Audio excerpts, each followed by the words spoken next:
This is the third lecture in this course on fluid mechanics. Today I'll be talking about hydrostatic pressure. The learning objective is to understand how the pressure in a fluid relates to its depth. Before discussing pressure in the context of fluids, let me first start by giving an example of it in the context of classical mechanics. For those of you who have not yet studied classical mechanics, this example will hopefully make the concept of pressure a little easier to understand. So what is pressure? Pressure is a measure of how concentrated a force is. Mathematically, it's represented as force divided by the surface area through which the force is acting. Let's look at two situations. In the first, a 50 kilogram weight is resting on a table.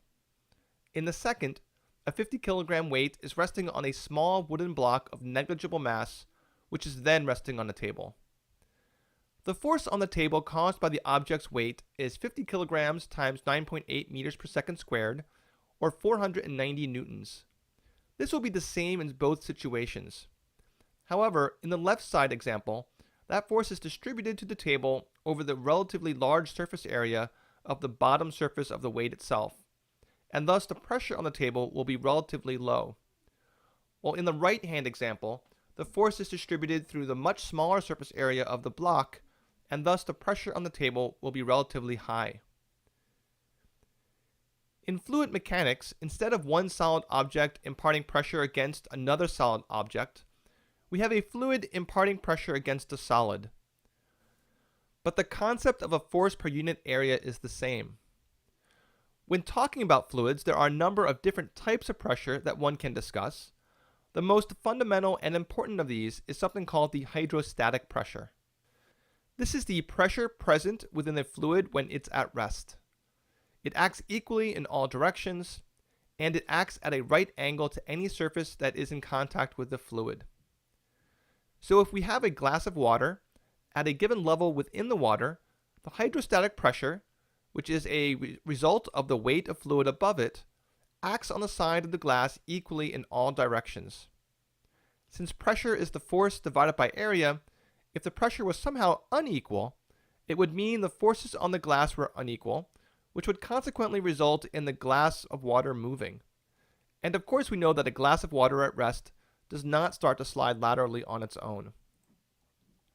As another example of this, imagine taking a playing card and submerging it vertically into the water. The hydrostatic pressure in the water will act at a right angle to any surface in contact with the fluid. That means that there is a right-sided pressure pushing on the left side of the card and a left-sided pressure pushing on the right side of the card. As these forces are equal, the card will not spontaneously move in either direction.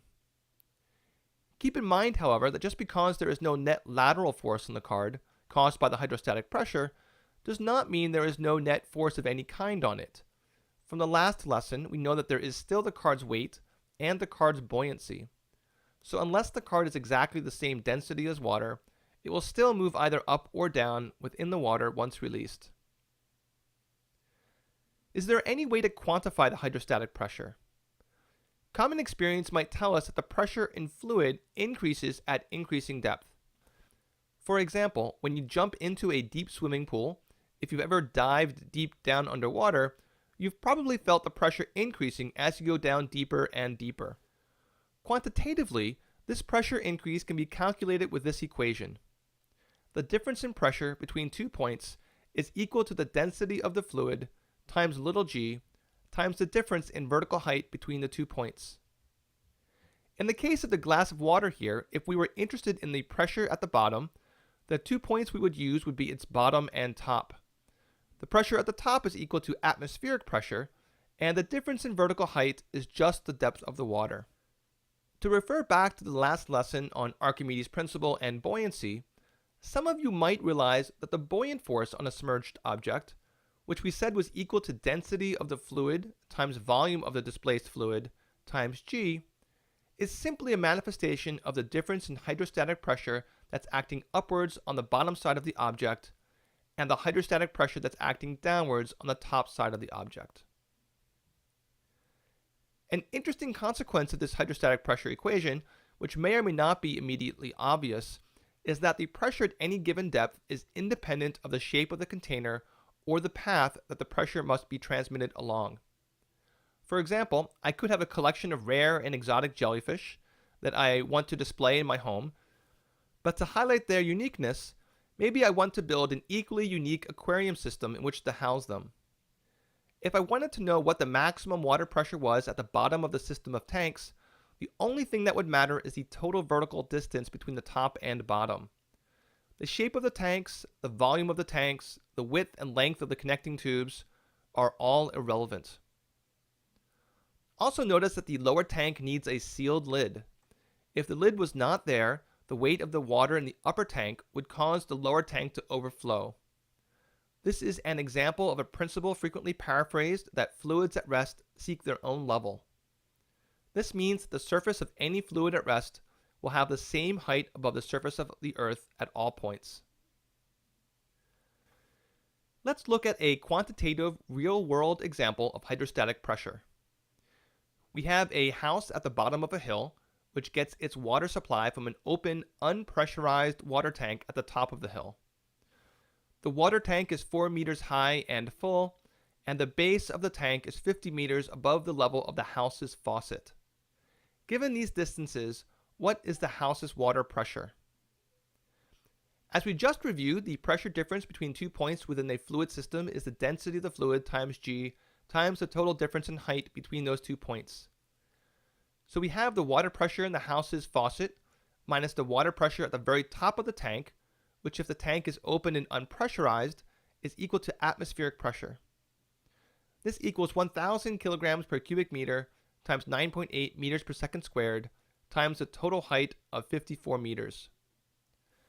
This is equal to 5.29 times 10 to the fifth kilograms per meters second squared plus atmospheric pressure. The units of kilogram per meter second squared is cumbersome to talk about, so this combination has been defined as its own unit, something called the Pascal, after the French mathematician Pascal, whose name has been attached to a specific physical principle that will be the subject of a future lesson. In addition, this idea of a pressure that is equal to some number plus atmospheric pressure gave rise to the concept of gauge pressure, since atmospheric pressure is essentially equal at both the top and bottom of this type of system. The gauge pressure in this type of situation is the total pressure minus atmospheric pressure.